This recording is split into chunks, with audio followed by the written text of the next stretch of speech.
Good afternoon. Thank you for coming. I know that we're near the end of the conference, so I appreciate you making it here this afternoon. I am Anne Marie Ryan. I'm an Associate Professor of Education at Loyola University Chicago, and it's my distinct privilege to welcome you to this important presidential session focused on Mexican American education at AERA's annual meeting here in San Antonio, Texas. In this session, we examine the struggle for equal educational opportunity by Mexican Americans in the 20th century and in different regions of North America. Historians and sociologists of education offer a unique perspective on the experiences of Mexican Americans across the U.S. This breadth and depth of understanding and commonalities and variance across the experiences of Mexican Americans in the United States make for an exceptional way to grasp the texture of how individual communities have grappled with the challenge of providing educational opportunity in the face of formidable obstacles. The theme for this year's annual meeting of educational opportunity comes from the Equality of Educational Opportunity report published in 1966, just over 50 years ago. The report came to be known as the Coleman Report after its lead author, James S. Coleman. The Coleman Report was the result of a survey required by the Civil Rights Act of 1964 to assess the availability of equal educational opportunities for what it referred to as minority groups compared to the white majority. The report examined the following four areas. One was to understand the extent to which ethnic and racial groups were segregated in the public schools. The second aimed at understanding the quality of schooling and educational opportunities offered in terms of facilities and curriculum. The third examined the performance of students on standardized achievement tests. And lastly, the area that it examined was the comparison of the type of schools students attended in relationship with their achievement data. According to Harold Howe, the U.S. Commissioner of Education at the time, the report did not include any recommendations for the federal, state, or local education authorities, but he encouraged agencies and the public to use the report to make their own recommendations once it was published. In today's session, the panelists will present an overview of their own research on the history of Mexican Americans in the United States in their educational efforts, and then relate it to the notion of the educational opportunity report and the elements of the Coleman Report. The session will also include ample time for questions from the audience to allow for connections from the past and to present conditions. I'm now going to introduce our panelists, and I'll be introducing them in the order of their presentations. First, to my far right is Vilma Ortiz, is a professor of sociology at the University of California, Los Angeles. Her research addresses broad theoretical issues on racial, ethnic stratification and social inequality.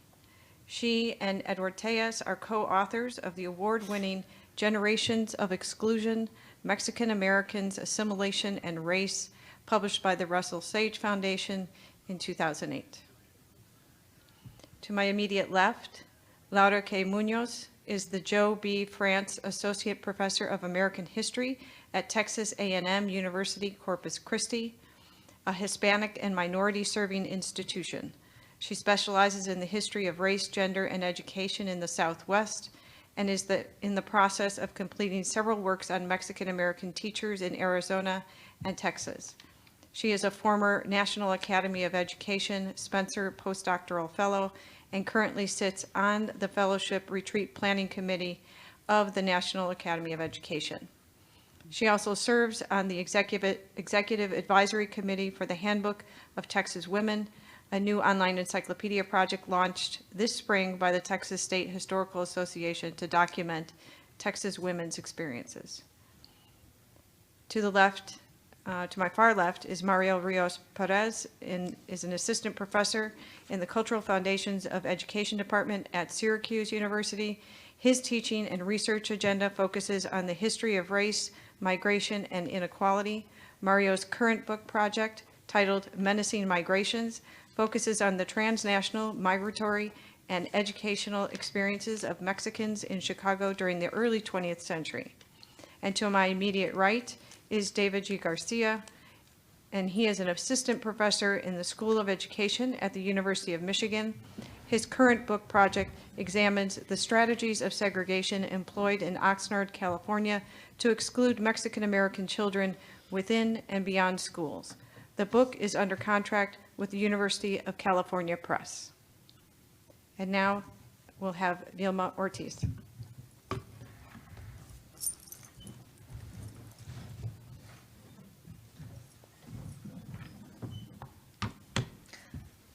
Good afternoon. Thank you for the invitation, Anne-Marie. It's fun to be here talking to education folks. My usual conference is the American Sociological Association. So, but still, we have so many points of connection. I was just telling David that I actually serve on a lot of dissertation committees in the School of Ed. So this is also part of my community. So I'm going to make some general comments about the conditions facing Mexican-American education, and then kind of go to my own research, which focuses in on one point, and then try to then zoom out again. Educational disparities for Mexican-Americans is a historical issue as well as a contemporary issue, and it's really a continuous issue. It's not, these are not two discrete periods, but really factors that have affected their position in the educational system continuously, we can say throughout the 20th century into the 21st century. Two issues that I really think are really critical to thinking about education for Mexican Americans. One is segregation, and certainly historically, segregation was an important issue throughout the Southwest. Mexican Americans went to different schools than white students. And this actually led to a number of very important legal cases challenging segregation. One of the most important of these was Melendez versus Westminster, which basically did say that Mexican American students were segregated and should not be segregated. It did not become a national case because it did not get challenged, but it was actually part of the basis for Brown versus Board of Ed in the 1950s.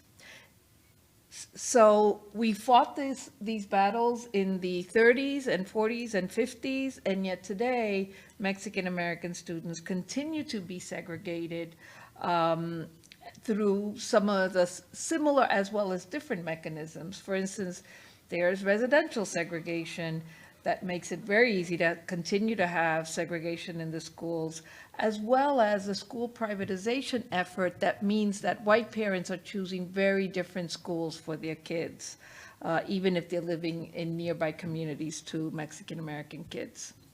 And then the other issue I would really point to is poor educational quality. Again, something that historically has been challenged. If we look at the 1960s resistance movements like the blowouts in East LA High School, just today I was catching up on some of my historical stuff and ran across the Crystal City protests that happened in the late 60s. And yet today we continue to fight battles about educational quality, like in Arizona, the political battle to reinstate ethnic studies in the Tucson School District, or the political battle in Texas to not implement a problematic racist textbook on Mexican Americans. So let me now turn a little bit more towards sociological research. A lot of the research in sociology really talks about immigrant children, the children of immigrants, and the barriers and difficulties they face in the educational system. And I am going to refer to this as kind of the immigrant frame, right? Meaning that it's an issue about what happens to newcomers. And so the emphasis is on language and kind of assimilating children. And it conveys the idea that these are kind of short-term and temporary issues facing Mexican Americans. But Mexican Americans are not simply just immigrants, okay? And considering immigration does not fully explain the kind of disparities and inequalities that Mexican Americans experience. So my research focuses much more, and a lot of this I'm drawing on the work that I've published with Deyes, on the experiences from that immigrant experience all the way through the third and fourth generation. And as such, it sits at the intersection of assimilation ideas, because assimilation is an important concept in sociology, and perspectives of racialization. Let me do a very quick and dirty overview of assimilation. It's a concept about what happens to groups as they enter a new society. And it can be very kind of judgmental and normative, like this is what immigrants should do, or it can be much more of an open-ended question, let's examine the progress of immigrants. The sociological research on assimilation basically showed that this model works for Europeans. European groups that came at the beginning of the 20th century and back into the 19th century assimilated well, and that became the foundation of what we see as white Americans today, okay? But how do Mexican Americans and other communities of color fit into this framing? So assimilation scholars, the people who really kind of like the framework and think it's a very powerful tool, say, oh, Mexican Americans, it's just going to take them a little longer. Let's just wait, okay? But some of us who are somewhat critical of this perspective counter that, well, maybe we need to move beyond simply looking at assimilation and think about ideas that bring in issues of race and racialization. So what we find in our research is that there is a persistent disadvantage for third-generation Mexican Americans and into the fourth generation. And our most recent article on this actually called this the third-generation disadvantage. We are hoping it kind of takes hold, because in the assimilation literature, there's this second-generation advantage buzzword around, so we want our buzzword to take hold. When you compare third-generation Mexican Americans to whites, their educational levels are 1 to 2 years behind. This is true today, but in the 2000s, but these are findings that we have seen consistently going back to groups that would have been getting their education in the 40s and 50s. We find that Mexican Americans persist longer in school than white Americans, but don't catch up. So they're not earning a college degree at the same rate as whites. They're really, a good 20 percentage points behind. And yet this is despite long years of persistence, staying in school into their mid-20s and so on, and still not being able to kind of achieve these, gain these credentials. And then this in turn has all sorts of consequences for the economic status of Mexican Americans. So the idea of racialization basically points to the fact that Mexicans enter a racial hierarchy that limits their incorporation. Racialization is about the ways in which we attach meaning to different social groups, and including racial groups, okay? With some groups having many more privileges and disadvantage, and therefore creating a racial hierarchy. Most of us agree that the racial hierarchy in the US basically points to whites at the top and blacks at the bottom of this hierarchy. And Mexican Americans, as well as other Latinos, are somewhere in this middle. But where in the middle is debated. Now, just a brief side point. We could argue about whether Mexican Americans are a race, and probably we would end up with the idea that no, they're not a race. But what we're talking about is not really about whether they are a race, a single race, the mixed racial group, or kind of like what that is in relationship to a racial category, but processes that are in place in society that racialize, that treat the group differently based on the social meanings attached to the group. So I'm not talking about whether they're a race, but about processes of racialization. Subtle but important distinction. So again, why do we see this today as, something that is very continuous with the past? And I'm going to go back to some of the same ideas that I started with. Segregation is one. Segregation not simply on, it's just kids go to Mexican schools, but segregation into lower quality education. We fought the battle on legal segregation in the schools, and we won, and yet still today, most Mexican-American kids, most Latino kids in general, most Black kids attend schools with members of their own racial ethnic group, okay? So segregation is pervasive, and lower quality school education is the norm in these segregated schools. Mexican-American kids continue to attend overcrowded and underfunded schools with these lower quality programs. And in these lower segregated schools, there are fewer opportunities for accessing enriched and more which we could critique, programs like AP classes and so on. But secondly, not all Mexican-American kids go to schools with just their peers. And so in addition is the way kids are treated in school, the perception and the treatment of Mexican-American kids as undeserving and incapable of achieving. And so as Mexican-American kids are diverted away from quality programs, even when they are less segregated at the school, they're segregated within. They are assumed to be on track into the criminal justice program, or vocational work, or service work, or all of these paths that basically make it less likely to move to college or less able to pursue college. So sadly, we end up where we started, with some significant educational disparities for Mexican Americans that have to do with both historical and contemporary forces, but in what I really would call in a continuous way. Okay, so I'm going to stop here. Okay. Thank you.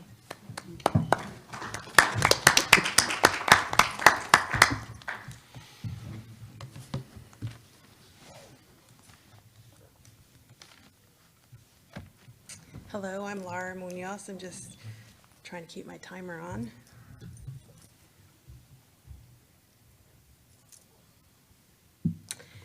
Thank you for inviting me to join this panel today. Thank you for inviting me to join this panel today. And before I begin, I'd like to say a few words about historical context and place. Before my family knew Tejas, or this land as Tejas, it belonged to many indigenous people and tribal nations such as the Kickapoo, the Comanche, the Lipan Apache, and many others. And so I'd like to say to their relations, please know that you're remembered here today. Second, this is a significant moment in my life as a Tejana Chicana Latina scholar. I've spent the majority of my life, like generations of us from South Texas, coming to San Antonio. So I'm especially honored to be speaking at the Henry B. Gonzalez Convention Center because my father used to work these streets, these downtown streets of San Antonio, with his own father, who was a mayordomo in the agricultural fields, and they would bring trucks of fruit up to the San Antonio Mercado to sell produce. So this is a tribute in some ways to them. And third, I'd like to give a special shout out to Dr. Enrique Aleman Jr., who I met at AERA many years ago for including me in his important documentary, A Stolen Education. His mother's story of unequal educational opportunity is being redeemed today through his work as chair of the Educational Leadership and Policy Studies program at the University of Texas at San Antonio. I'm inspired by him and so many scholars here today, including those on this panel with me and many of you in the audience, who continue to advocate for educational access for our children. I'm here today specifically to speak to you about Arizona children, their parents, and many others who hail from Arizona, a place I came to know intimately through my work on the history of Arizona education.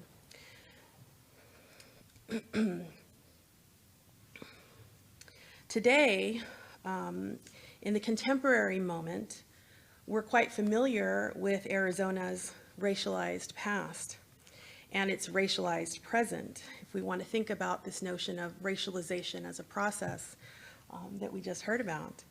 Arizona has solidified its reputation as a state unwelcoming to people of color in general, to indigenous people, and to people of Latinx heritage, particularly to Mexican peoples, undocumented and documented, as a result of many pieces of legislation that we've seen over the last 10 to 15 years.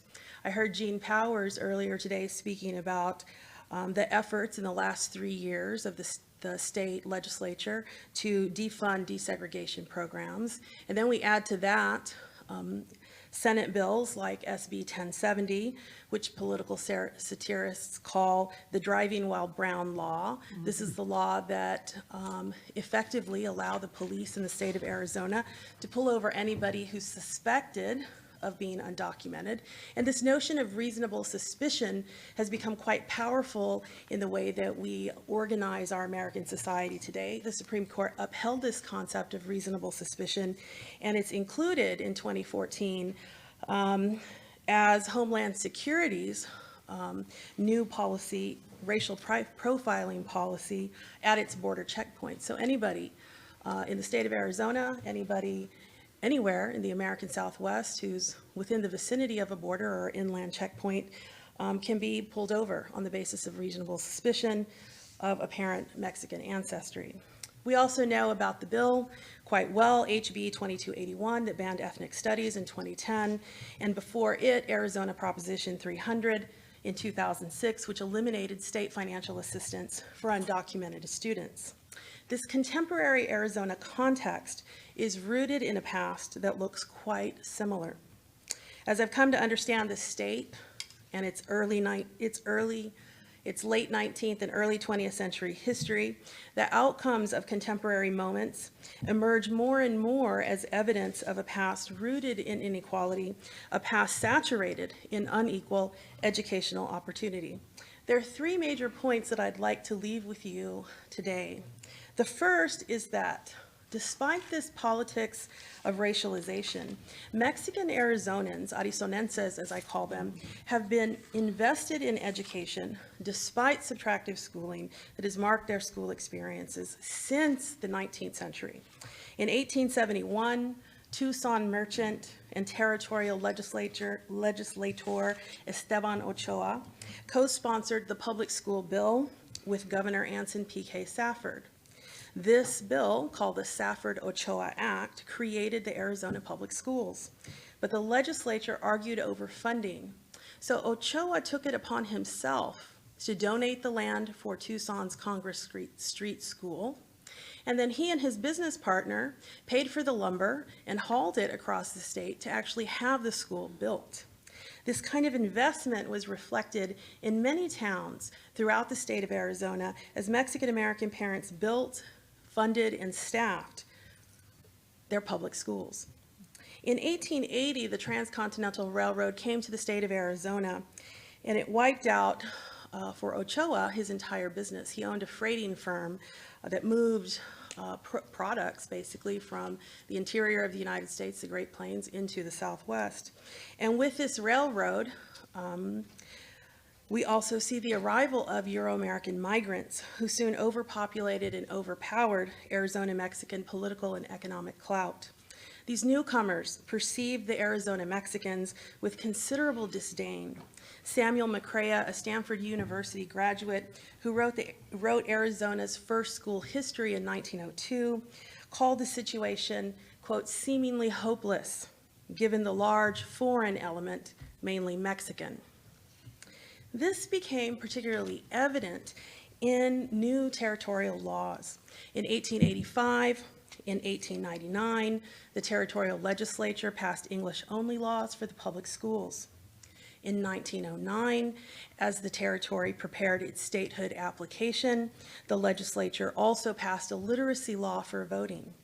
Voters had to be able to write their names or read in English, in particular, a passage of the U.S. Constitution. This meant that women and men of Mexican heritage who had been active participants in the development of public schools, in local school politics, and in local civic politics, who could not read and write in English were effectively disenfranchised. This brings me to point number 2. Mexican Americans challenged these prejudicial attitudes and these anti-Mexican laws from the beginning, especially as they related to public school education. In 1894, Mr. Ochoa joined a group of men, including his business partner's son, Carlos Tully, to form the earliest known Mexican-American mutual aid society, the Alianza Hispanoamericana. The Alianza organized itself specifically to protect the vested interests of its Mexican-American members, and this included education. The Alianza had chapters across the American Southwest and northern Mexico, and by the 1950s, the Alianza had established itself as one of the largest organized groups of Mexican-American women and men across the Southwest, and it joined national efforts to oppose educational inequality, including a platform that they described as the war against racial prejudice, or La Guerra al Prejuicio Racial. The most important victory to come out of this was the 1951 case of Gonzalez versus Shealy, which Gene Powers and Lirio Patton so masterfully detailed in their study of the case. But decades before Gonzalez, the very first case to implement the findings of Mendez versus Westminster, the Alianza chapter from Tempe, Arizona, in 1925, along with the support of another mutual aid society, La Liga Protectora Latina, joined forces to oppose unequal educational opportunity in their town. And this is point number 3. One of the earliest, if not the earliest, Mexican-American school desegregation case is the Tempe case of Romo versus Laird, filed in Maricopa County, Maricopa County Superior Court in 1925. As some of you may know, I wrote a detailed analysis of this case that appeared in Western Legal History. In Romo versus Laird, parents fought to end Mexican school segregation that had been in place in their town since before World War I. The town's A Street School enrolled about 500 students of Mexican heritage, including the Romo's 4 children, Antonio, Henry, Alice, and Charles. In 1925, Tempe was uniquely posed as a university town, and its normal school had become officially a state teachers college. And with this transition, the president of the university had asked the state legislature to allow them to develop a BA program that would certify teachers for the state. They had been doing this for a number of years, actually since its founding, but now the teachers who would graduate with the actual college credential were invited to do their student training, their student teacher training in the 8th Street Mexican School. Parents, like the Romos, were incensed, but they saw an opportunity here, a moment to challenge the way educational segregation was stylized in this particular state. And they asked of the court whether or not the normal school had the legal right to operate a segregated school. According to the state civil code, public school operations were limited to public school districts, and only school districts, not state colleges, had the right to separate or segregate children for pedagogical reasons. Given this, the parents demanded that their children be admitted to the town's American school. The judge considered their point alongside a number of factors rooted significantly in the separate but equal case law of Plessy versus Ferguson. The judge looked at the quality of school buildings, old versus new. The judge looked at the quality of the curriculum, academic versus manual and domestic training, and the quality of teachers, student teachers versus state certified teachers. And it was this last point, the quality of teachers, that gave parents the winning hand. They immediately began the process of integration, enrolled their children, and over 100 of them moved into the American school. However, the court also provided an opportunity for a remedy. The normal school had an option. It could equalize its teaching staffs by bringing state certified teachers, critic teachers, into the normal school to work with the student teachers. And if they did that and put a state certified teacher in every classroom at the Mexican segregated school, then equality technically was met. And so the college chose this option to to hire a whole group of critic teachers to operate its Mexican training school, which became the center of, eventually, a whole curriculum designed around training American teachers to teach the Mexican child over the course of the 20s and 30s. This became an important moment for the white townsfolk of Tempe, Arizona, who began to pressure Mexican families. Those Mexican families who could tolerate this pressure kept their children at the American school, but the others slowly began to move their children back to the segregated elementary school, or primary school as it were. And the number of Mexican children at the integrated 10th Street School began to drop from 100 eventually to 82. And in the next year, 1926, the segregated Mexican school boasted an enrollment of 420 children. The town of Tempe, the Tempe Public Schools, and the Tempe Normal School, managed to maintain segregation for the majority of Mexican children in their local vicinity, but also in the state of Arizona.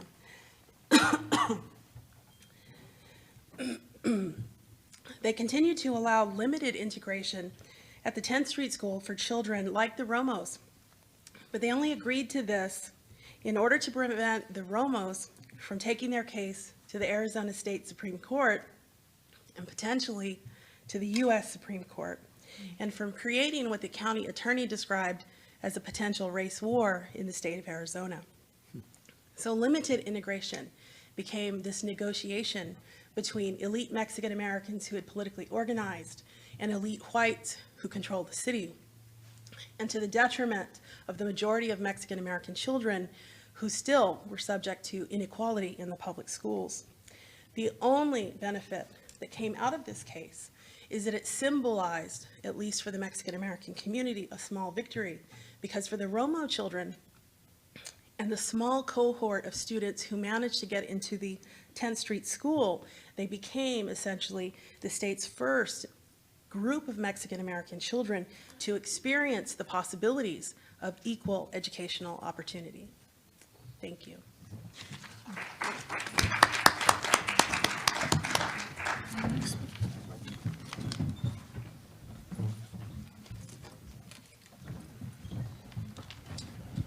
Hello, everyone. Thank you. I'd like to echo what Laura just mentioned. Thank you all for attending today.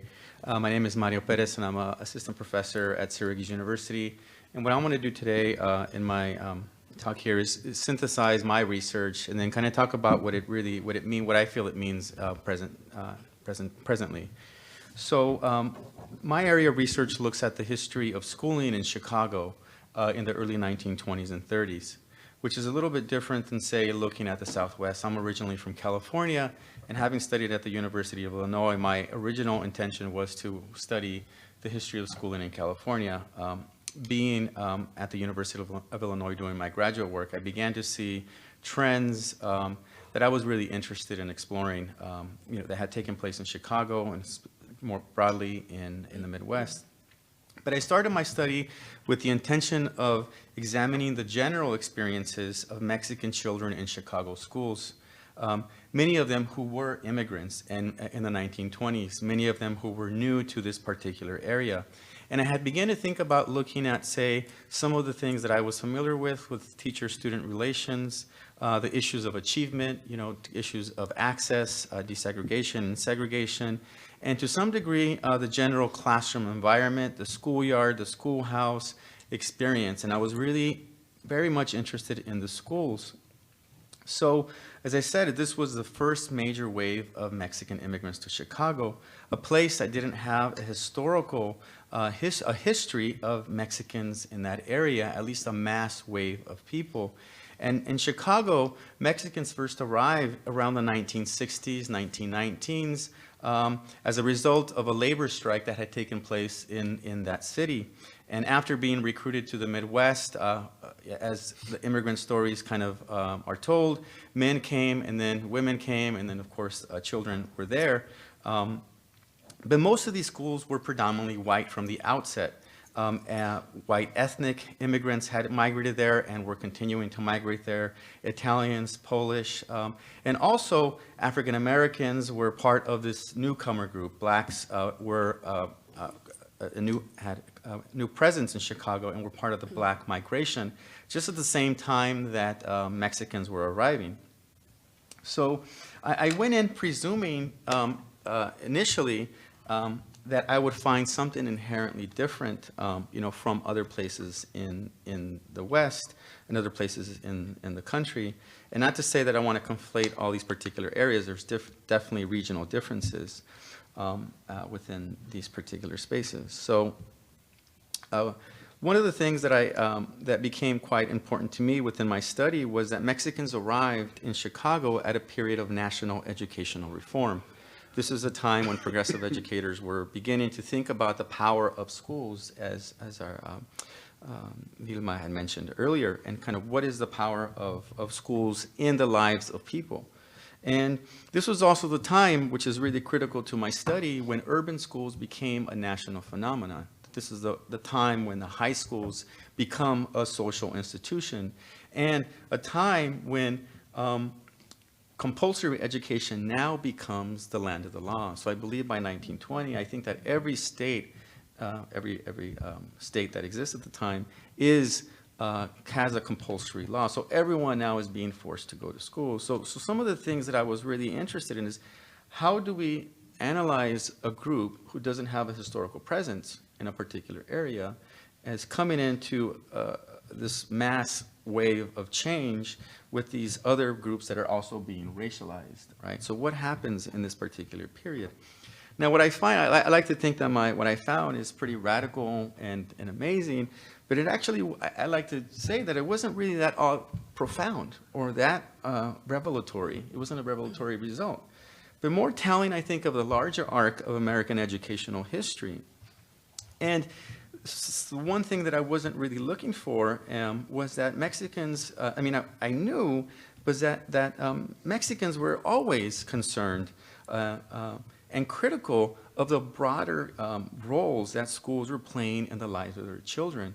So although Mexicans were definitely, wanting their kids to enter schools, they were from the outset critical of this institution and quite suspicious of what this school would do to their children and to them. So, as I began to do this research and I finished the research, it became evident to me that these Mexicans, Mexicanos, some of them, of course, immigrants, but also some of them internal migrants, I want to make that distinction, from places like Texas, actually, who were migrating to Chicago and the urban north, in many cases for labor, for issues of labor, okay? They did view schools as having a great potential for social change. So you have these progressive era leaders, educators, and you have these urban reformers who have similar views, and Mexicans who have these similar views kind of come together at the same time. And you would think that perhaps, that they would kind of come together and create some kind of institutional change and work together to improve the schools. But unfortunately, it didn't play out in that way. As the story has been told so far, unfortunately didn't play out in the Mexicans' favor. So some of the things that I found, and I think, again, some of the contemporary studies reify this, and my colleagues here also, I think their studies also show this, but that Mexicans from the outset, which is, again, no surprise to any of you, I think, here, is that they strongly encourage the schooling of their children. Okay, so that should be established, right? And it's a historical argument, I think, that we know, from when they arrived to Chicago in the 1920s, or whether it's Arizona, or whether it's California, there's something about this educational institution that they are really interested in supporting, okay? But they really found it difficult. They found it difficult to mitigate the effects of what was happening in the schools. And in some cases, it's what has already mentioned, was these educators who had an extreme affinity for programs who wanted to assimilate them. So who had these very deficit-oriented perspectives, again, right from the outset once they arrived, who were really focused on their language. So there are these things that these Mexicans bring to these schools, yet they're from the outset interpreted in a very deficit-oriented perspective. So Mexicans, one of the other points that I want to make is that Mexicans saw schools as a very contradictory space, a space that, in a sense, was educating them, but really was uneducating them as a people, okay? Kind of trying to strip them of who they were. And they perceived spaces also as a place that forced them to abdicate, to give up their parental authority. And kind of neglect who they were as a people. And I think it's important to say, I think it goes in nicely with what Laura had just mentioned. They had a long history of organizing, a long tradition that was simply neglected in places like Chicago. And I want to say why this is really critical. Okay, so what does this all mean, and what can we learn from the lessons of my particular study of Chicago, and to say spaces that are urban like Chicago, okay? And one of the more obvious ones, I think, is that these schools missed, since today we're talking about opportunity, really missed an opportunity to work with these Mexican parents to develop these, great institutions and work with these communities. But of course, understanding the context, I mean, there was a very racist undertones that were taking place in places like Chicago. And so even though Mexicans supporting the underlying role of education, they were rarely contacted. And in many cases, I'm not going to speak to the specificity, but in many cases, over and over again, I find cases of Mexicans right from the outset when they arrive, organizing schools in informal places, outside of the schools. And in some cases, this happens because they don't have the numerical presence that they do in other places. They don't have the long tradition. So they're making, they build alliances with churches, with institutions that are outside of the school as supplemental organizations to educate their children, whether it's teaching them about Mexican geography, about their culture, or talking about racism, or talking about these other things. They're always kind of working alongside the school to challenge whatever is happening there. So they were highly organized, and I think this is something that was perhaps missed or ignored, just completely overlooked, and that's again something that I keep on finding, is that they were, and I think that again going back to Laura, I think she said it quite well, is that they were part of a really sophisticated regional network in places that have been mentioned already, very sophisticated nationally and internationally. They were part of a larger network where they discussed the social and political purposes of schooling. And these are things that I found. So although they were a numerical minority in Chicago and in many schools, because they were spread along in different places, so in many cases they went to schools where Italian or Polish were the majority, and they were just sprinkled along them, or they went to a majority black school. They were just simply kind of ignored. So, what are the things that I think that I, as a historian, kind of bring to the table? And again, I don't think it would be new here, but again, it just reminds me of how schools are a place where we resolve who we are as a people, right? They are a site of cultural, political, and cultural conflict, and I think these are the first generation of Mexicans who arrived, and I say first generation to Chicago, not necessarily in terms of the immigrant status, to Chicago, that they understood.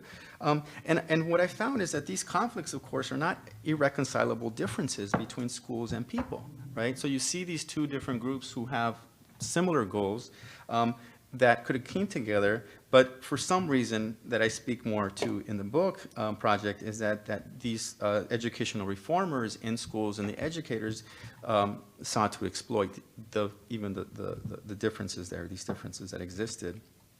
So what I like to, the last two things I like to say is that schools tend to fail, they fail marginalized communities, and especially here Mexicans, when they do not seek to collaborate with them and actively seek their input. Now, this didn't happen in Chicago, and in other cases I did, so I cannot predict what would have happened. But in Chicago, it was very explicit that they just simply did not work with Mexicans at all. And in many cases, they ignored them. So the synergy that perhaps we don't know what would have happened, we don't know what could have came out of that. So the last thing I want to say is that, aside from, of course, these educational institutions, aside from thinking about these educational institutions as simply these places that provide credentials and provide these technical skills, they're also one of these really important, historically they've served as really important sites, important institutions that also provide social groups, and in this case, again, Mexicans, a sense of national and regional belonging. And in Chicago, what comes out is that they simply just failed, at least in the early period. I began my study in the 1920s into the 1940s, and you see that this kind of is part of the longer struggle, again, contemporarily with issues of ethnic studies. So, thank you.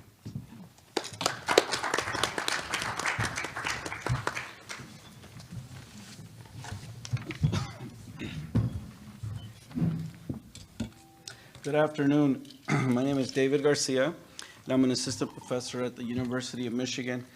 I'd like to thank Anne for the invitation to be part of this panel, and to my colleagues here whose work I very much draw on and respect. At the same time, for those, I see some friendly faces as Anne in the audience, and I want to acknowledge them because, as Anne mentioned, my book is currently under contract with the University of California Press, in large part because of the great mentoring that I've been able to receive from folks here in the audience, Dr. James Anderson, Dr. Chris Spann. So thank you for that. That certainly has helped me get to the point where the book will be out in January. So just a small plug there. How did I come to this research, and how, as the question was posed, how does it connect with the Coleman Report? My book is an educational history of Oxnard, California. If you've never heard of Oxnard, it's in between Los Angeles and Santa Barbara, about halfway between those two cities in Ventura County. And the book draws from, expands from 1903 to 1974. I started in 1903 because that's when Oxnard becomes an incorporated city. And it is drawing heavily because of the sugar beet industry from Mexican and Japanese laborers that are being recruited to do that work in the area. And I end in 1974 because that's, so the book looks at the span of how Mexican kids were segregated and how the school board methodically, were methodically obsessed with this idea of how to best segregate Mexican children. And it ends in 1974 when Juan Alsoria takes the school board to court in a class action lawsuit filed by both Mexican-American and Black plaintiffs. I believe it's one of the first cases where these two communities filed a school desegregation case jointly. But I want to go back to a little bit of the findings within that, and to also to begin thinking about the Coleman Report. I identify at least 4 strategies that school trustees and others whom I call the white architects of Mexican-American education. Clearly here I'm drawing from Dr. James Anderson and William Watkins on his work in particular. I think it was a very useful term, and the way that he was using that concept, and though it differs a little bit for Oxnard because it's not just an elite group, a wealthy group, but it's in Oxnard, it's also everyday people. It's the school board, it's the teachers and other community members that I identify as the white architects of Mexican-American education. So for Oxnard, the white architects, it was not a question of whether to segregate Mexicans, but how to do so effectively and permanently. And in their strategies of how to do this, what I identify as the strategies of segregation is, one, they establish a racial hierarchy. Whites position themselves at the top of the racial hierarchy and structured in privileges for themselves in housing and schools to ensure a generational transfer of wealth. In the 1920s, school leaders publicly acknowledged a policy of segregating Mexican children while permitting Japanese and Chinese to enroll in the white classes. So most scholars have placed the model minority myth as, post-World War II into the 1960s, but in Oxnard, I find that there's evidence of the model minority myth and how it takes place in the 1920s. The second strategy of segregation is building an interconnection between residential and school segregation.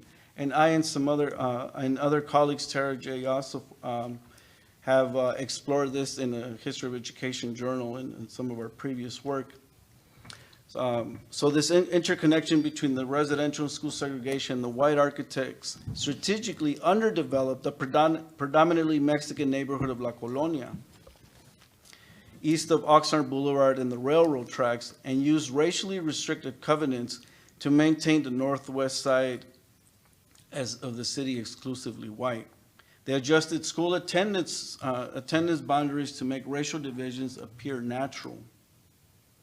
The third strategy is constructing a school within a school model of segregation. So scholars like Rubén Donato, Guadalupe San Miguel, who I build on, often identify the Mexican school. In Oxnard, what we find is that with only 3 elementary schools available, the segregation would appear to be an integrated school, but what the interviews reveal is that they were actually segregated within the campus. And if there wasn't space available, there were, at the very minimum, Mexican and black children were forced to sit at the very back of the classroom. So they were segregated by rows within the classroom. So this was a pragmatic school segregation, and it occurred between 1903 and 1939, up until the first Mexican school on the Colonia side was constructed. So this, and then the fourth strategy of segregation that I identify is that they omitted any rationale for this segregation. Within the meeting minutes, the school board methodically documented their actions to segregate Mexican children, but not a rationale.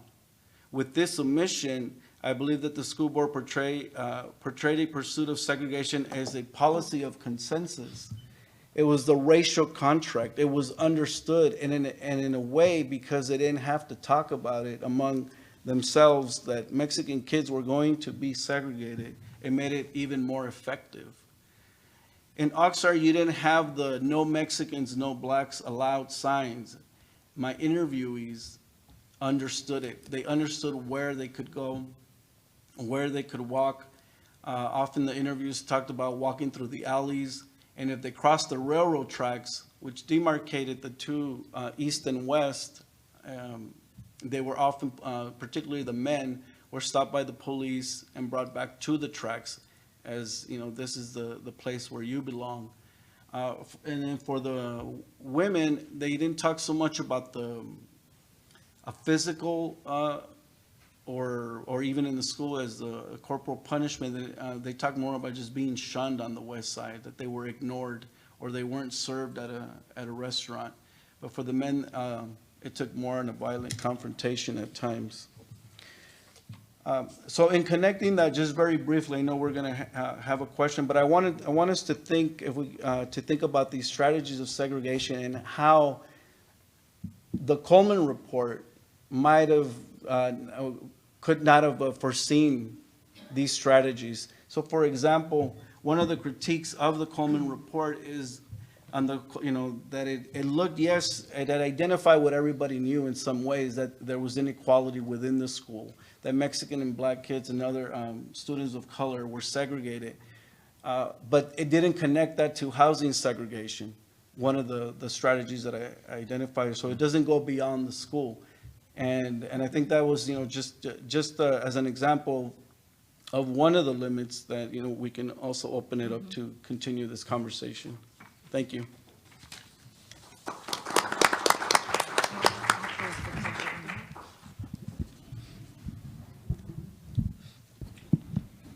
So what we're going to do is I'm going to ask each of the panelists to make some connections between the Coleman Report, which I gave a slight overview to at the beginning, and how it relates to the history of schooling and education of Mexican Americans in their research.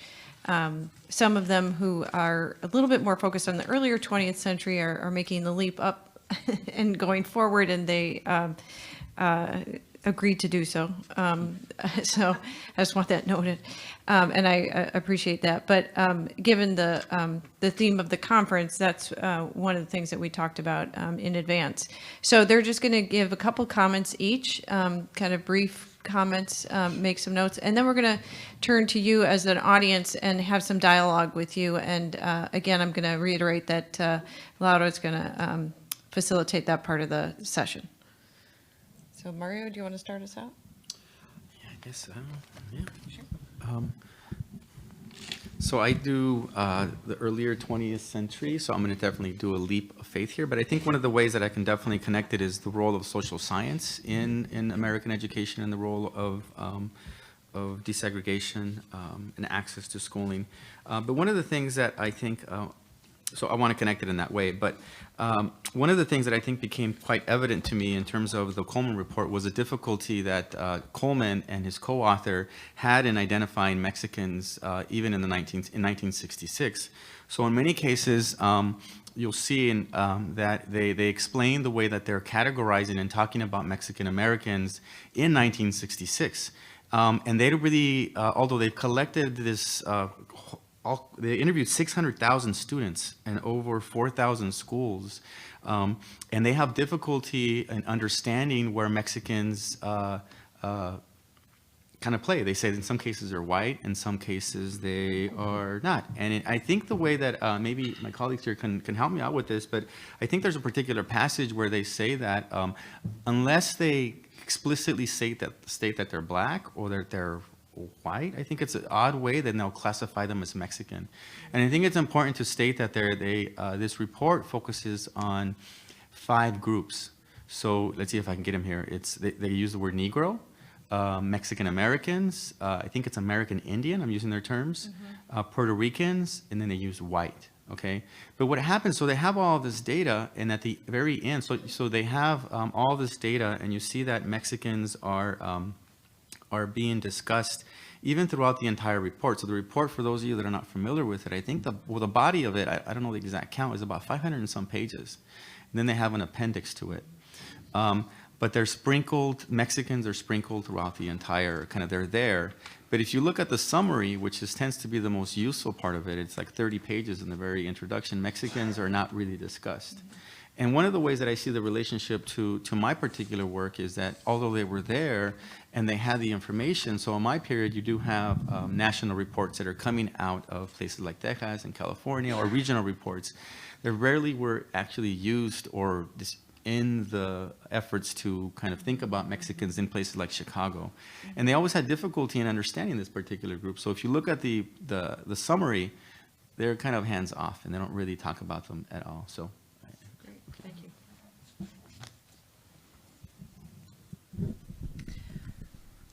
To piggyback off of Mario's comments, page 66 is a page where the writers of the report tell you that you need to be suspicious, and I think the word they use is cautious about their categorizations of children, so that the racialization is suspect from the beginning in the report. So if you're looking for a specific place, you can go to that particular page.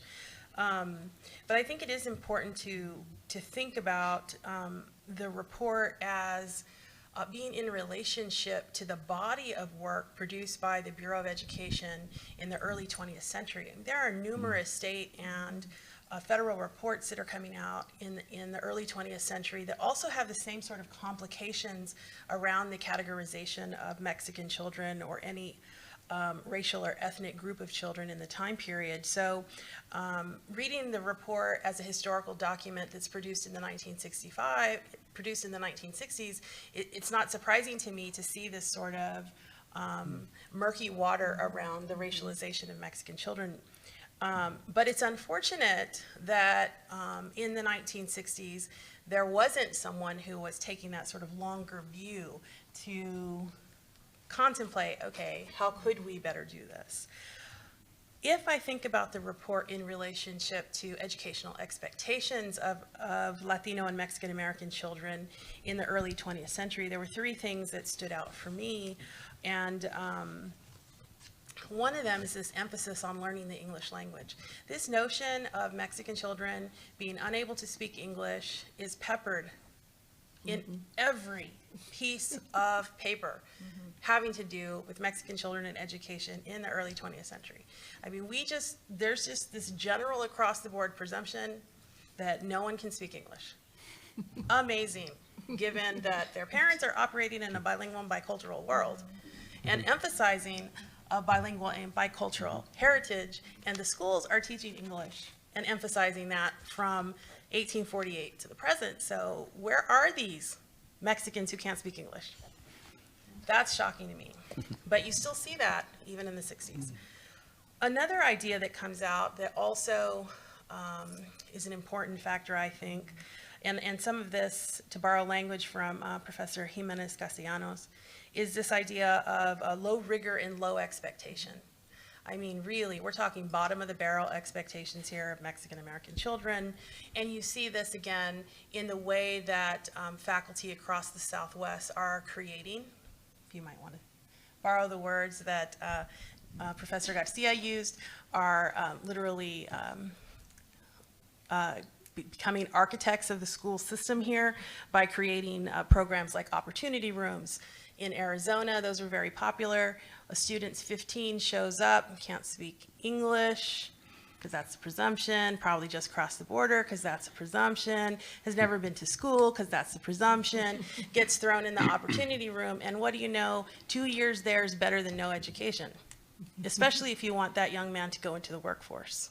So the presumption here is to create programs that will help us route children into the workforce, to make them useful to the economic and political infrastructure of the state and the region.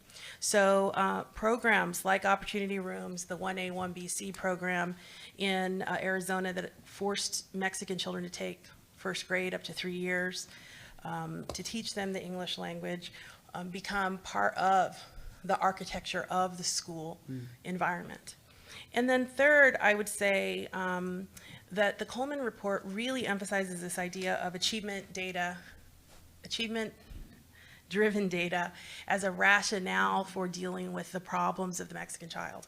And this becomes an important factor in the maintenance and creation and maintenance of segregation in the American Southwest.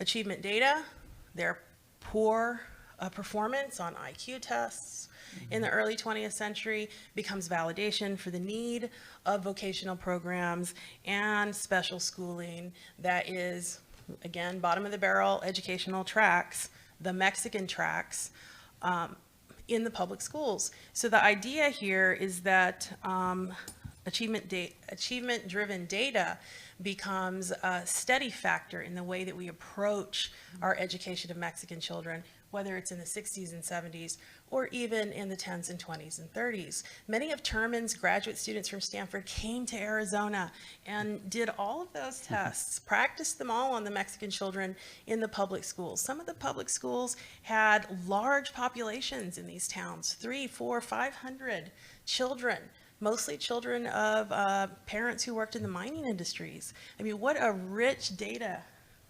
set to confirm the intellectual deficiency of Mexican children. And this is what happened time and time again in the state of Arizona. Use Terman's tests, prove that Mexicans are incapable, put them in a vocational program designed to route them into, work where they can do domestic training or manual labor, work with their hands essentially. So again, the Coleman Report becomes this fantastic tool for looking at the ways that we've stylized and intentionally undereducated Mexican American populations in the Southwest. Thank you. And I'll just add briefly that, the way that it relates to my work, I agree with everything that my colleagues up here are saying, that the Coleman Report obviously has been critiqued, by Kenneth Clark, Samuel Bowles, as being a very cultural deficit model and interpretation. But it was used by both sides, and in particular, the case, the desegregation case that I'm talking about is filed in 1970, and they mentioned the Coleman Report as, on the one hand, a reason to integrate, because one of the results of the Coleman Report was a whole peer effect, so that if you put Black and Mexican children in the same classroom with white kids, then the white kids will somehow bring them up to level. So that was an argument for integration or to desegregate schools in Oxnard. On the other hand, the board can also see it as the report as a reason to not integrate. and to instead keep the Mexicans on the east side at their school, but then just compensate them with educational programming. And for some of them, it meant maybe television, more, Sesame Street. They talk about Sesame Street, and well, they watch, Sesame Street while they're at school, and that's helping them with, again, learn English. Though over 60 interviewees that I interviewed, all of them said they spoke English and they were bilingual. And in fact, the Spanish was often beaten out of them. So there are those contradictions. I think in the end, though, the fact that we're looking here at these local histories, Chicago, Arizona, Oxnard, we learn what is similar and what is different. And I think it speaks to the importance of doing local educational history. For me, these strategies of segregation, sure, they probably happen in other places in similar ways, but then, the school within a school model of segregation, I believe, is somewhat unique. Also, a lot of the work that's come out on, Mexican American educational history, it points to that Mexican school, not the segregation that was happening within the school. So when the case is filed, moving forward, the voices of Mexican Americans get lost. And I think part of it is because the lawyers themselves can't move beyond thinking of desegregation in 1970, beyond the black-white binary. So even though Juan L. Soria filed a lawsuit on behalf of 10 Mexican and black plaintiffs, the affiants are of white and black residents for integration. So I think that, like in the Coleman or in desegregation cases, our voices are often not a part of the discussion. And I'm still trying to figure out exactly why that happens. And I think in this case, it's also just the attorneys and how they think about desegregation, how they were thinking about desegregation at that time.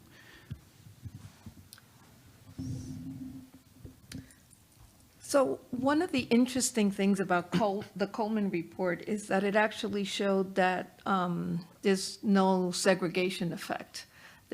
Kids are segregated by race, but that there aren't really significant differences. And that's really interesting. People were shocked. Well, how could this be? And I think it takes kind of the hindsight of the 21st century to realize that the problem really wasn't segregation. We got it wrong, and I'm going to put myself in there. We got it wrong. I mean, Thurgood Marshall and the Westminster case and the Arizona case, we got it wrong, and not for the wrong intentions, for the right intentions. We thought that if the kids went to school together, it would be okay. Mexican kids would have access to the same quality education that white kids were getting, and that they would be invested in by the school system, and that they would have the ability to move ahead. That turns out not to be the case, because segregation was only a strategy, an incredibly efficient strategy, right, for providing a lower quality education to Mexican kids and to black kids in the South. And this is a national project, really. So it's very efficient, especially in in places where you've got these large populations. So that's why you find it systematically in the Southwest for Mexican kids, systematically in the South for black kids, to segregate. In communities where there aren't such large numbers, the segregation is not as possible. Then you get these really innovative strategies like the back row. I love that one. That's really clever. The reality is that the racialization project is very powerful. Okay. And so what really is at work is how to provide a lower quality education so that we reproduce the social hierarchy that we have in place. It's to maintain a status quo of who is ahead and who is behind. And so, we got it wrong on that one thing. Not that anybody could have really, really appreciated why it was wrong, so. So at this point, we'd like to open the conversation to the audience and ask if you have any questions in general about Coleman or the work that we presented today. Yes, sir. First of all, I just want to say thank you to all of you for your presentations today and your research. As you know, as a Chicano myself, I definitely appreciate you giving a voice, particularly a historical voice, to Chicano, Mexican American, Latinx people, as well as other marginalized communities as well. So one of the things I was interested about that I kind of felt was a common topic across the presentations was the concept or the phenomenon, I guess, of assimilation and then of equal educational opportunity. And to Dr. Garcia's point about the white creators of Mexican American education, I think you said. And so it seems to me that equal educational opportunity historically is definitely important and necessary given the United States history of segregation and racial hierarchy. But my question is it sufficient? Because I would argue that equal opportunity is opportunity into a system that was created for certain parts of the United States population, mainly the dominant groups, white, male, middle, and upper class populations. And so, is it enough to just provide opportunity, or is there something more? And what do you feel is necessary moving forward as educators or researchers in the field of education? Mm-hmm. Dr. Garcia, since you were called out, you want to start? White architects, not creators. It sounds too divine. You know what? I want to put that question back to say, what do you mean by educational opportunity? I think the whole panel, we should ask that, because in the 1960s and 70s, there's a difference with what integration meant to different groups and at different times. What do we mean by equality? Is equality just sitting in the same classroom with white kids? Or for the brown berets, it was, they weren't about integration anymore. They wanted Mexican American teachers. They weren't looking necessarily for looking at the building, but instead they were looking at the curriculum. And I would say that for the Black Panther Party, it was the same thing. It was also about the curriculum. So we have to, I think, also think about what do we mean by that, and what did historically the different groups mean by equality or equal educational opportunity. Does anyone want to attempt to discuss the phenomenon of assimilation and its relationship to equal educational opportunity? Oh, God. That's probably a question I should The tackle. sociologists might want to take that. Assimilation is highly problematic. It's usually a framing for, stripping away the uniqueness of groups and trying to get them to form a particular mold. There's obviously you can say, well, I'm going to step back and not take that normative effect, the position, and just see what happens. But usually it's used much more as a coercive tool for trying to make groups, homogenize them and make them kind of similar to the status quo. It doesn't work. there have been assimilation projects throughout the 20th century. They were once targeted at Mexican Americans, in the 50s. The assimilation projects targeted at American Indians were some of the most abusive projects to come out of the federal government. They were brutal. Kids were beaten and abused and sexually abused and thought to be they were going to be trained to be domestics, right? They were going to be civilized by being domestic workers. So assimilation is highly problematic because it does have this idea that we need to strip away what what people have, their humanity, what they bring with them, and replace it with something that is more civilized and you know, is going to fit better in our system. So, was that your question? I mean, was that the? I think so. Okay, so it's highly Do you feel like your problematic question's been to addressed? be that. Yes, thank you for that explanation. Because, so my research is more in higher education, but the approach that we take in the research center I worked at is not necessarily for equality that assumes an equal playing field, but equity and changing the institutional Right. structure. Yes. Favor some students as to others. So preparing the colleges for the students rather than necessarily preparing the students for the current system of college. So it seems to me that some form of assimilation is still occurring, maybe not as explicitly, but like through cultural capital, for example. You I know- was just interested to hear what you guys' story. So, you know, assimilation happens in many different ways, too. I mean, our society has actually changed as it absorbed into a privileged position all of these European groups. So what was thought of as, you know, the mainstream in 1800 was very different than what it became in 1950. So assimilation goes in many different ways, and there's no reason that we can't have, yes, the mainstream society assimilate to be able to provide an appropriate education for, you know, diverse communities. And just to add to, you know, you brought up the word equity. I think we have to also think about what equity versus equality means. That there's differences in that, because then we may just fall right back into the Coleman Report of, you know, being a cultural deficit. So, We have two questions on the floor. I'll start in the back and then I'll come forward. Yes, ma'am. Yes, hello. My name is Anne Köster.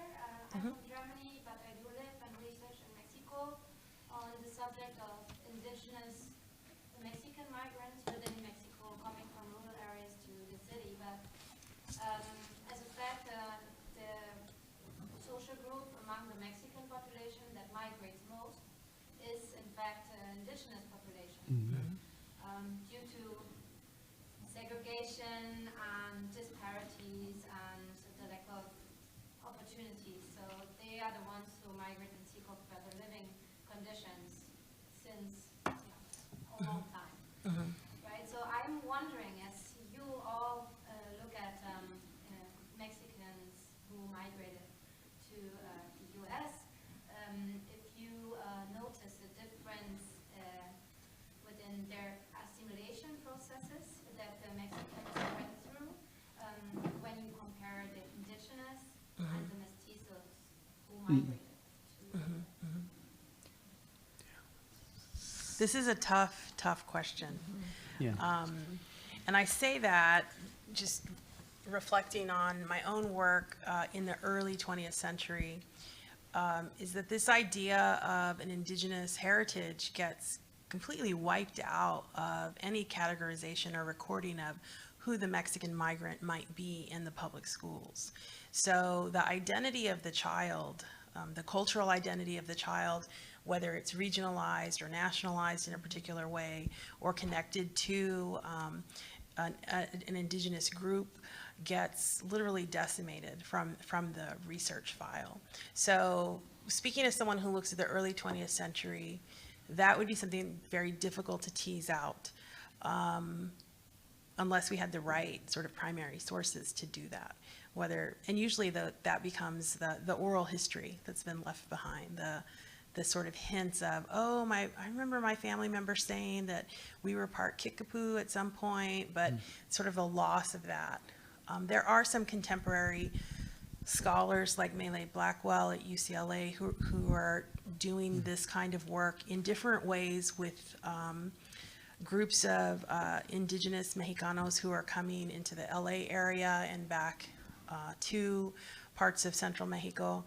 But she's the only person I know of that is examining this question in the contemporary world. Blackwell, Melee Blackwell.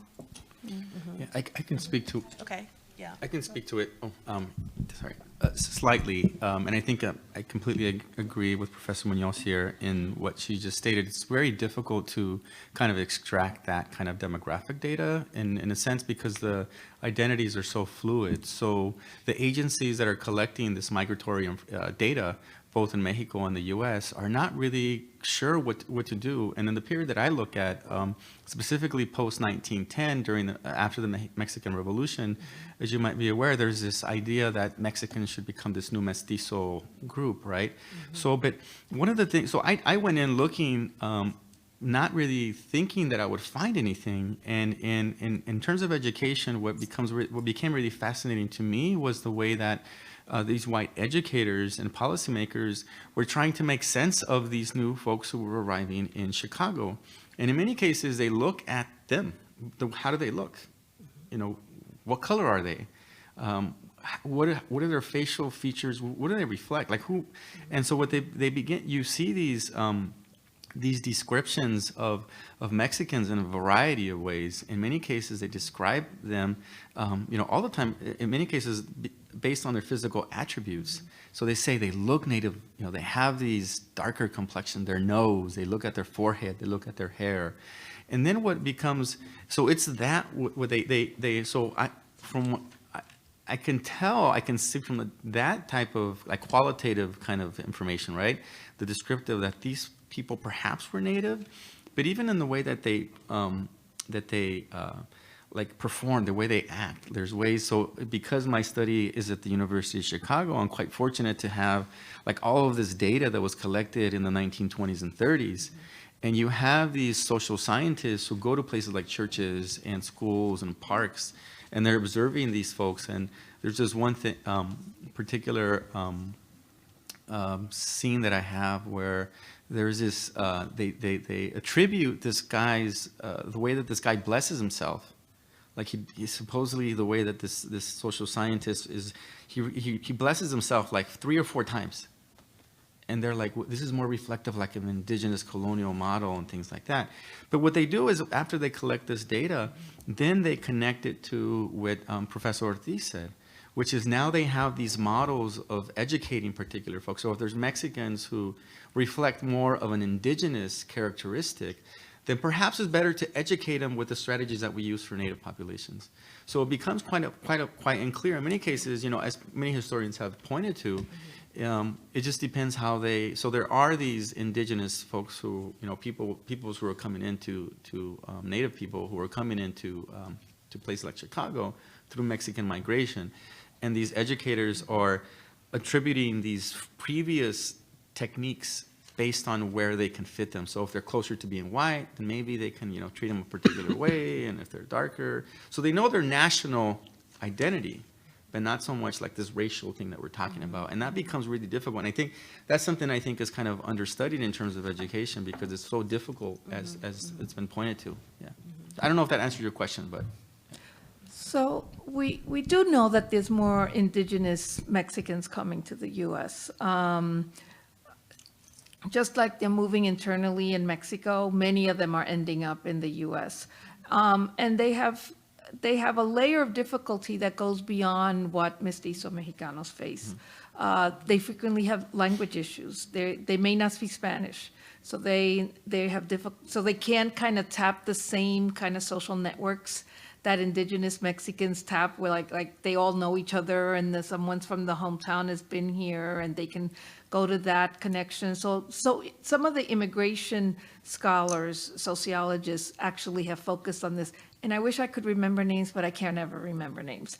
So, so there is this kind of recent, kind of the last 15 years, look at what that experience looks like, which is somewhat similar to what mestizo Mexicanos face, but somewhat unique. And it has to do with tapping the social networks, as I said, language difficulties, conflicts with Mexicanos, who they're reproducing some of the same kinds of conflict from Mexico, where indigenous folks are at the bottom of the social hierarchy and mestizos are above them. Those get reproduced here too, okay? And so we do know that these are one of the things that some of this research shows is that one way in which they connect is through these soccer leagues, because they're very involved in soccer. And so like they have ways of kind of bringing these communities together, and they tend to be very close-knit, and then they help their home communities. I don't know a lot about what's happening to the kids in schools, because that's a whole other layer of integration.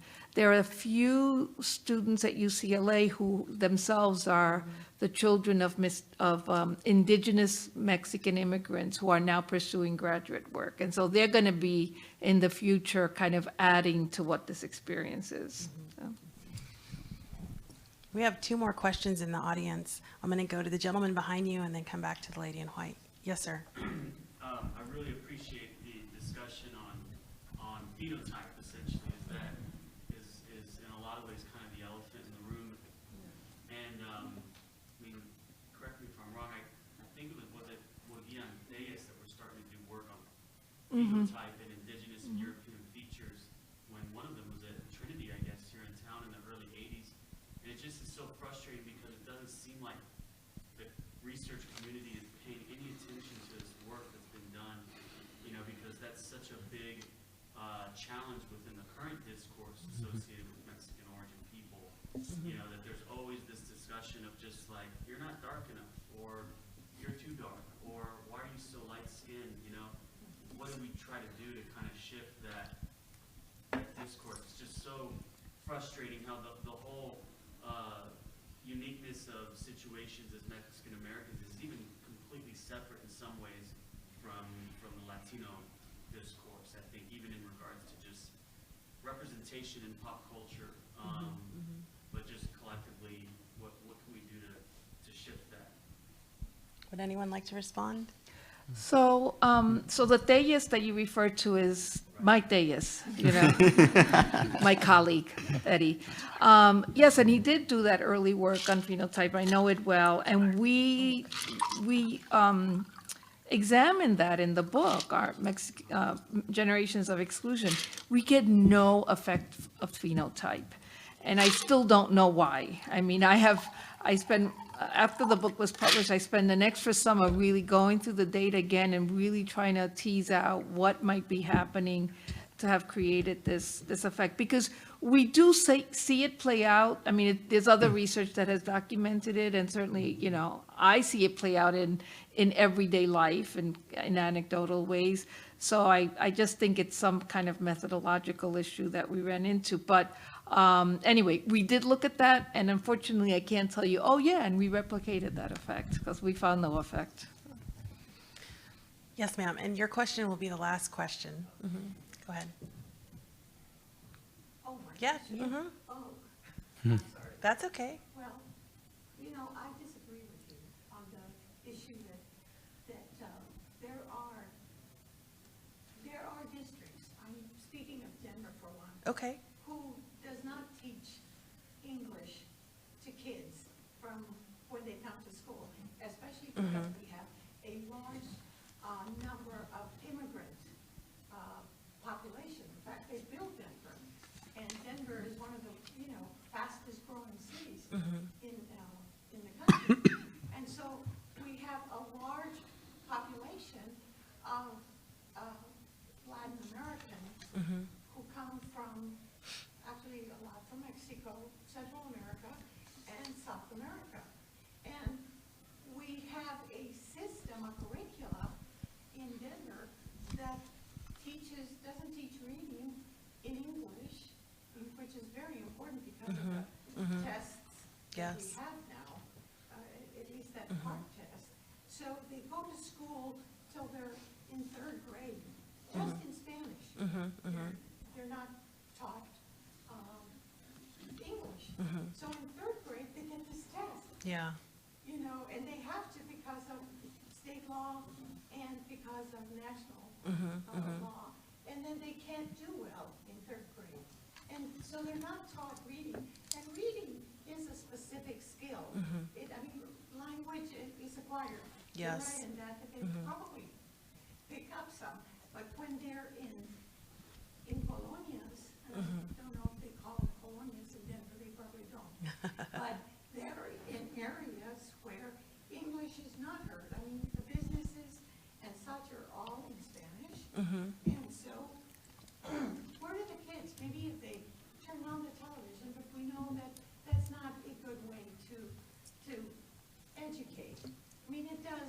language, but it doesn't educate.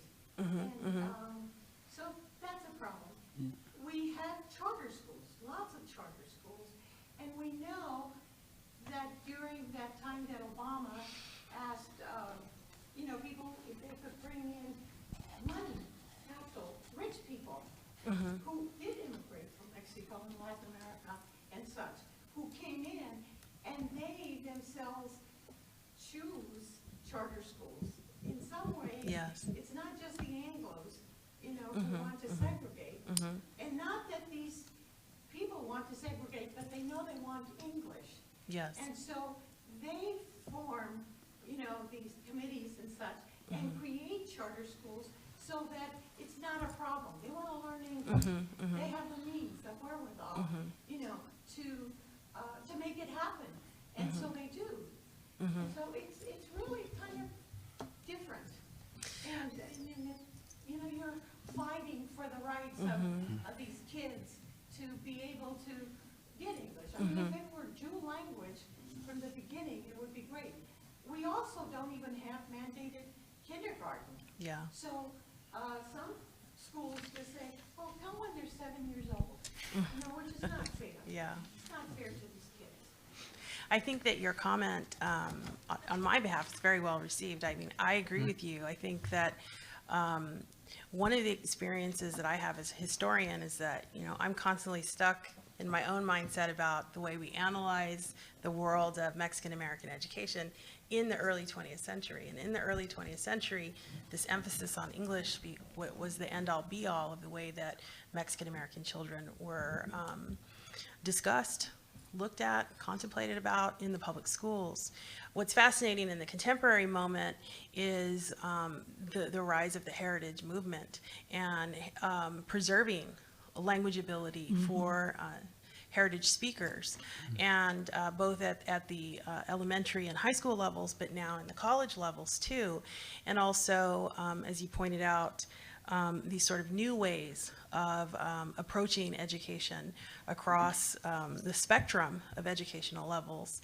And one of the things that we face as members of the Academy is recruiting students to come into the programs, preparing the groundwork for having other scholars do some of the work, because there are so many questions and so many fields and aspects of Latino education and Mexican American education in particular that remain so understudied in this time period. And a lot of the issues that you raise fall into that rubric. So thank you very much for your comment. And I'll ask my other colleagues if they'd like to respond as well. So I think bilingual educations are really important and hot topic, right? Hot button topic. So most of the time, I think bilingual education is set up to serve the needs of the non-immigrant kid, but really the needs of the larger society. So immersion programs work really great for white kids who are English speakers to acquire a different language. For immigrant kids who come without English, that's not the right way to do it. You would want to have a dual language program from the very beginning. And so bilingual programs don't work not because it's impossible to teach kids in two languages. It's totally possible. Europe does it all the time. But because of other systematic forces that are happening, like they're not using the appropriate model. We're already stigmatizing the group Mexican American kids who speak English are failing, so everyone is failing. So it's really about larger issues. Charter schools are a way that parents can gain control and try to influence the situation, but charter schools is a privatization effort, and it's not going to really help it's not going to help public schools be what they should be for diverse communities. And lastly, I would, one of the lectures that I do for my undergraduates is a whole language lecture. And one of the things I I teach them is, we live in a monolingual society with a monolingual ideology. And because of that, we look down on bilingualism. And so we're devaluing something that is a skill. It's multiple ways of thinking, and yet we devalue it systematically. And when we do that, we're devaluing groups of people, right? Particular categories of people. So, all right. Thank you. So, do you want to close this out? No, go ahead. I'd just like to say thank you to my co-panelists, to those of you who are here in the audience, and to those of you who are watching out there in the world. Thank you so much for joining us today. Goodbye.